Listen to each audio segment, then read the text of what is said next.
Hey, folks, buckle up for a story that'll give you chills and make you rethink what it means to survive. Picture this. You're trapped in total darkness, cold water lapping at your chest, the air growing thick, and the only sound is a sickening crunch you don't want to name. 3 days, 72 hours, no food, no light, just a prayer and a half-empty bottle of Coke. This isn't some Hollywood blockbuster. This is the real-life saga of Harrison Okene, a Nigerian cook who stared down the Atlantic Ocean in 2013 and came out a legend. I'm a guy who nearly drowned once kayaking down a raging river. Lungs burning, heart pounding like a drum. So this tale hits me hard. It's raw, it's human. It's about fear, faith, and a stubborn will to live. Ready to dive in? Hold tight, because this isn't just a story. It's a lesson that'll flip your perspective on what's possible. Let's roll, and I promise, you won't blink from start to finish. Let's rewind to the roots of this wild ride to understand who Harrison Okene was and why his grit outmatched the ocean's fury. It all began in 1984 in Warri, a gritty coastal town in Nigeria's Niger Delta, where the river kisses the Atlantic and life pulses to the rhythm of the tides. Harrison grew up in a big family, his dad a fisherman who hauled nets at dawn from murky waters, his mom a keeper of traditions, teaching her kids psalms and prayers before bed. As a kid, Harrison soaked up the scent of salt and fish. He'd tag along on his dad's boat, catching small fry, stirring simple stews over a fire by the shore. The sea fed them, but it scared him too, especially after his brother drowned in a stormy river when Harrison was just 10. That loss carved a scar but didn't break him. It taught him to respect water, to cherish every breath, and to believe God sends signs to those who don't quit.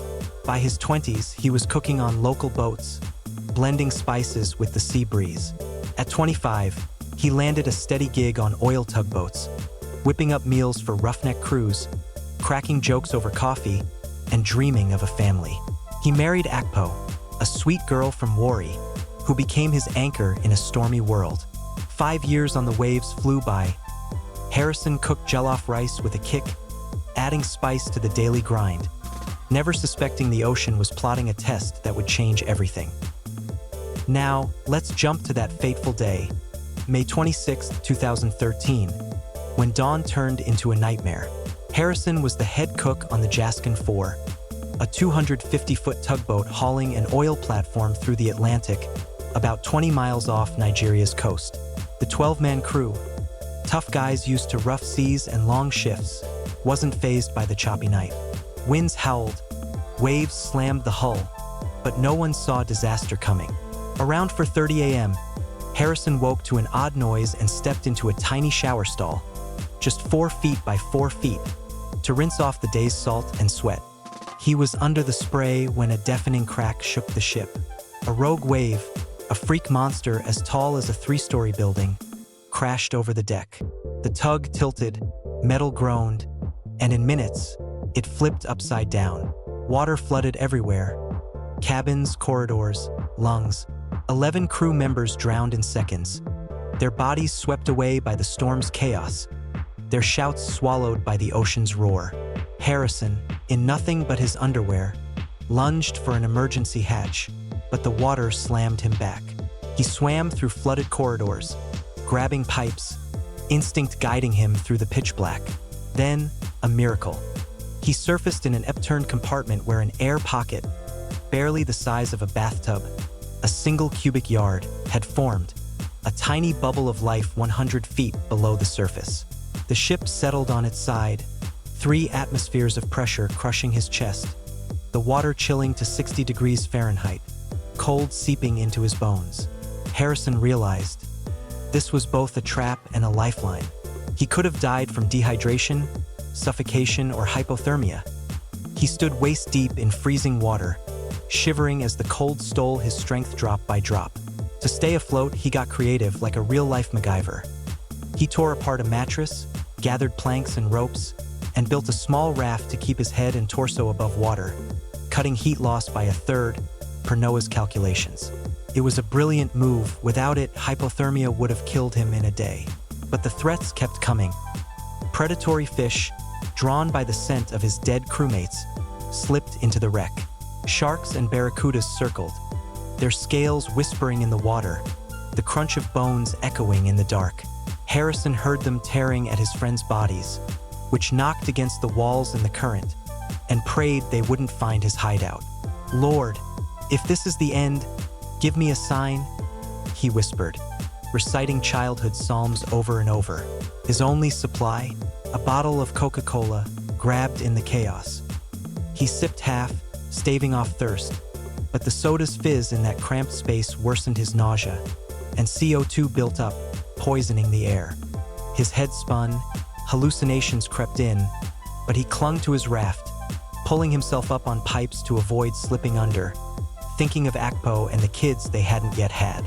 The first day dragged on, an eternity in darkness. No clock, just the slosh of water and dread. The air thickened, the cold gnawed at his core, but Harrison refused to give up. He remembered his dad, hauling nets through storms, and told himself, "The sea feeds, but it doesn't break." The second day brought worse horrors. The sharks grew bolder, their shadows flickering in the water, lured by blood. He heard the crunch, the gurgle, and his heart froze. Could he die? Yes, from thirst, asphyxiation, or just despair. But faith was his anchor. God loves the stubborn, he thought, gripping his makeshift raft. By the third day, he was at his limit. On land, the world had moved on. Families mourned. Sapem, the tug's owner, declared everyone dead. Divers from South Africa's DCN team, guys like Nicholas Van Heerden and Daryl Oosthuizen, got orders to recover bodies, not survivors. With a $50,000 budget, it was grim work in murky water. They dove 100 feet, flashlights slicing the dark, when a pale hand shot out from a wall. The divers froze. Imagine their shock when Harrison grabbed Van Heerden's arm. That heart-stopping moment was caught on video. Van Heerden thinking, "Ghost." Harrison tapped his helmet.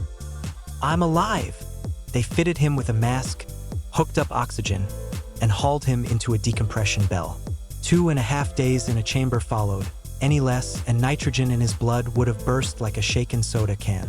Harrison lost 15 pounds, his skin pale as chalk, but his eyes burned with life. When he emerged, he hugged Akpo, who trembled, saying, "You smell like the ocean and fear." The aftermath hit hard. PTSD brought claustrophobia, nightmares of water, and dread of tight spaces. For a year, he stayed on land. Therapy, prayers, and Akpo support kept him grounded. But in 2014, fate threw another curveball. Driving to work in Port Harcourt, a bustling Niger Delta city where oil rigs meet crowded river bridges, Harrison and a friend crashed. Their car veered off a bridge, flipped, and plunged into the river. "When I opened my eyes, all 4 wheels were up," he later told The Guardian. The cold water, the sinking car, it was like the ocean taunting him again. But Harrison's instincts, honed in that air pocket, kicked in. He swam out, reached the surface, then saw his friend trapped, strapped in, unconscious. He dove back, smashed a window, and pulled him free. They made it to shore, the friend coughing and gasping, but alive in that moment. Some reports, Reddit threads, and all that's interesting, say the friend later died from shock or injuries, though details are murky. For Harrison, it was a turning point. No more fear. God loves the stubborn. He laughed, choosing to face the water again. He returned to work, but not as a cook. He became a safety consultant for Sapem, then trained as an IMCA Class 2 commercial diver, plunging deeper than ever to install oil platforms. "Always have a plan B and faith," he taught others. Akpo gave birth to 3 kids. Their eldest son, now a swimmer, helped Harrison conquer his lingering fears. He spoke at churches and schools. "Kids, dream big, but be ready." In 2023, he told The Guardian, "Darkness teaches you to love the light. No social media, he's too private, but fans made memes." In 2024, the UN cited his story as a testament to faith in crises. By 2025, All That's Interesting wrote, "He embraced fear and became a diver." NASA and NOAA studied his survival. Pulse down to 40 beats, body in survival mode, defying hypoxia. His case rewrote IMO protocols. Scanners now hunt for air pockets, VR trainings mimic his ordeal. His odds? 0.0001%. He broke them. The internet couldn't resist joking either, it's how we cope. On X in 2024, at Fask18 posted, Okene to Poseidon, not today, 3-day spa with warm Coke. Another, at TrueGridNG, sharks didn't break him. Mondays got nothing on him. In October 2025, at Profnet official shared a photo collage of his rescue, captioned, "From dark to light." Humor's a lifeline, right? This saga's a mirror, folks. We all face storms. Job loss, grief, doubt.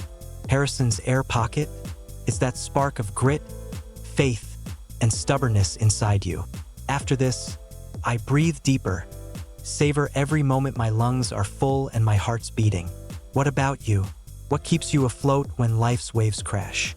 At 41, Harrison's diving, living loud, proving the ocean's vast, but human will is vaster. Believe like he did in that tiny bubble of air. If this story lit a fire in you, smash that like button. It's a signal we're in this together. Subscribe because more survival epics are coming to make your pulse race. Stay tuned for the next wave.